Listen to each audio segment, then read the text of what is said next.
Here we go, UFC Abu Dhabi, UFC 321.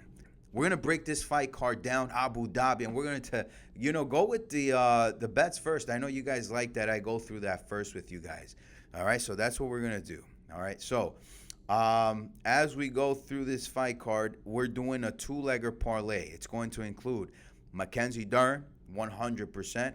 It's going to include Umar Nurmagomedov, and then in the prelims, we're going to have Matheus Camilo. All right, this Brazilian prospect, very good. We DM and very good young man. All right, old head on young shoulders, and we're going to take Nathaniel Wood. All right, fellas. So we're going to now go into this fight card. Anything changes, we'll let you know 100%. But we're getting into this fight card right away. All right, Nathaniel Wood. It's not much to be said. Ever since he moved up in weight, he's done a very good job. He is chinny. He is getting hit. Delgado's going to have to swing inside a 30-foot octagon. And, that's probably as far as we're going to go with this 27-year-old. All right, so where we thought there would be an upset here, there won't be. So for at least the fans, okay? But for the bettors, there will be, because I know most everyone is taking Jose Delgado. Now, if you want a technical analysis or write-up, all you have to do is send us an email at proschmobets@gmail.com. Send us a DM on Instagram, and we break it down for you. We summarize it, all right? How stylistically it makes sense, where the advantages are, where the edges and the grappling or striking.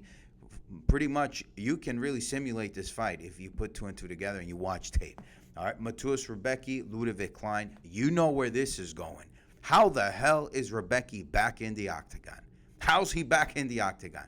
Now, it's either Matheus Rebecki, this is how you bet it, Matheus Rebecki by KO or Ludovic Klein by decision. All right, because there's no way this man has come back to fight.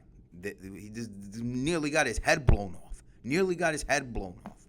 All right, and then we have Abdul Karim Al-Sawadi. Absolutely not, man. I think this guy's a UAE champion for regional promotion. Got signed here to the UFC. He's getting knocked the fuck out. I'm telling you right now.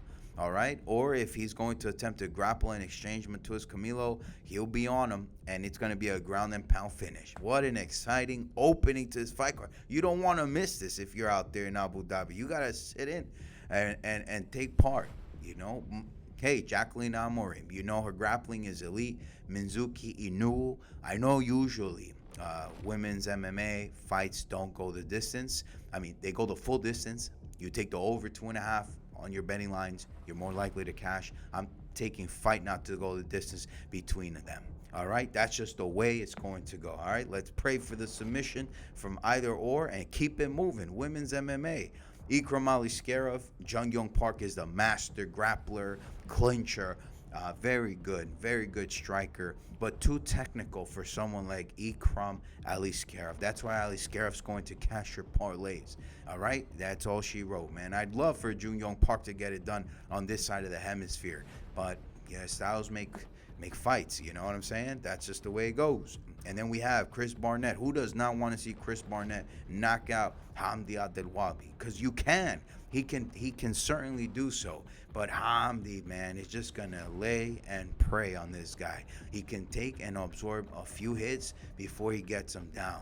It is a 30-foot octagon, so it's not like it's very probable, but it's highly likely, provided that Hamdi has the cardio to do it between 3 rounds, and Chris Barnett has not been in the octagon, for a long time. That inactivity will affect him in this fight. So, hey, I know you might not like to take a heavyweight on your parlays or as a straight bet, but come up with something, a good parlay, and make sure you have them on your money line. Azamat Maxim Mitropozo, you guys know where Azat Maxim sits here.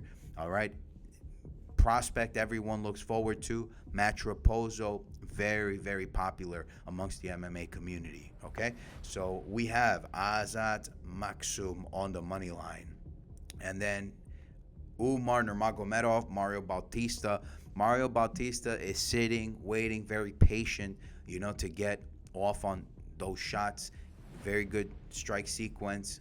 He does have knees that can rip into Umar, but Umar's kickboxing is as good as Islam's or better, okay, at such young years in this UFC thing. Also, it's a question of matchmaking, just like it was with Merab and Corey Sandhagen. It's like, hey, we got to get Umar to face Merab again. Merab, you need to win this fight. We got to matchmake you to make things right because you had a broken hand in round one against your fight with Merab. So Umar is 100% the lock on this card. You know, it's so funny. You should take, this is what I'm doing, Umar and Islam Makhachev parlay because the line is available. Parlay that, you know, we're going into this year end with a bang, okay? The family's going to be celebrating. Habib already got Usman Nurmagomedov through. Now he just needs his brother, his cousin, Umar, and then he has his brother, Islam Makhachev, you know, to get him through. So that's how we got it here, all right? Mario Bautista would have been a great title defense for Corey Sandhagen had he beat Merab, but obviously styles make fights, and there's an edge in number with how, you know, they bring that together. So Umar is definitely going to show out. And you know Mario Bautista has great takedown defense. Yeah, if you can bet a line where you get Umar Nurmagomedov for 1-2 takedowns, you should get that and cash it. Alexander Volkov, a lot of people are expecting an upset here with Jelton Almeida. They think that Jelton could potentially lose this fight. By the way, Rakic is going to finish Asmat Mirzakhanov, 100%. Asmat's going to want to rip to his face. Alexander Rakic, you know, he works bottom up. He could do top down, and he's just a great kickboxer, man. They call him the Rocket for a reason. As much as I do like Azamat Mirzakhanov at light heavyweight, the appropriate light heavyweight is Alexander Rakic. And if not for an injury, he would have had a title defense against Jiri. Again, for if you want a detailed analysis on how to simulate this fight or what their skill set advantages are, all you have to do is send us an email. We'll send you the write-up, or a DM. We'll send you the write-up. All right, I'm going to follow up with the Volkov. Great kickboxing against Jelton Almeida. Jelton's just going to bob and weave. That's all he has to do, man, and take down Volkov. Will it be that easy? He's going to have to play against the fence for a long time. You know, luckily for them, it's just a 3-rounder, right? So either Alexander Volkov can get off on him, all right, kickbox him, you know, in and out of range, stuff him a few times, and it's over.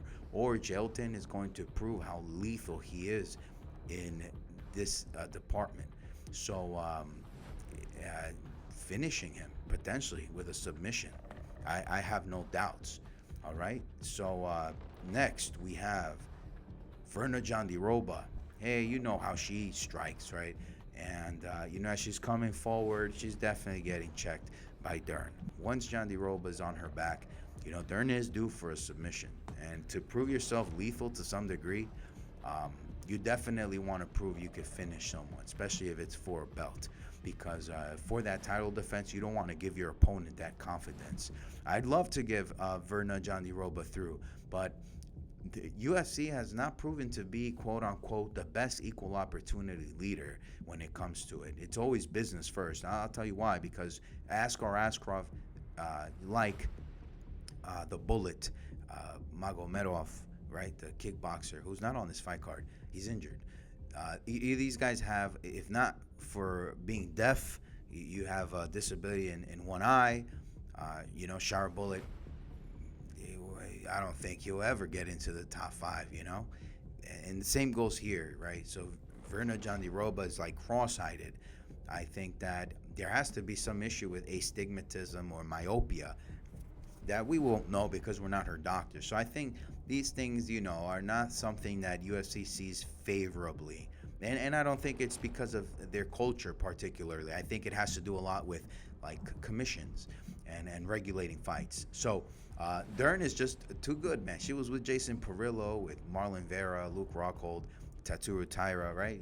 That's kind of like what makes up her camp through this time, and her father. What a great coach, and here we go, man. I would like Dern for submission, but we got her on the money line because we have a great parlay going. All right, so knew, man, they really wanted Dern as champion, and they got her, man. Mark Zuckerberg should be at this event. I would hope so, because he's a huge fan of hers. Ciryl Gane, man, to me, it's the best striker to have graced heavyweight. That's just my opinion. I don't know, between movies, Hollywood, and these media takes, I don't really know who's winning this fight. I know it's as simple as you guys say. Tom Aspinall's going to take him down. It's not that easy, fellas. He's had a year plus to train that. And before that, and prior to that, it's all he's been doing. I know you're going to mention the John Jones fight, but he had a right hand fracture, only like post-operation 4 months, really, until he fought John Jones. So that's not a good measure. I think Ciryl Gane is better than John Jones on the feet. Gane is a great kickboxer. You guys got to be kidding me. This guy's really good. He could put the volume on you. He can strike for points. It might not be no Alex Pereira, but I mean, Alex Pereira at heavyweight. I mean, can you imagine that? Yeah, you can sort of slow down. You know, if you want the power, you're going to have to take the risk. Either you be great and measured, or take the risk and become the greatest ever. And some people like to resort to being great and measured. And Ciryl Gane is just that guy, very calculated. Imagine a fight with Alex Pereira and Ciryl Gane. What numbers that would make. Yeah, right? And Tom Aspinall, to fight John Jones would be another good fight, but Tom Aspinall could potentially lose this belt. I won't hold you. I don't know if his boxing is going to do it against the kickboxing, so it has to be the grappling. Yeah, to just say, oh, he's going to submit Ciryl Gane, that's not likely, man.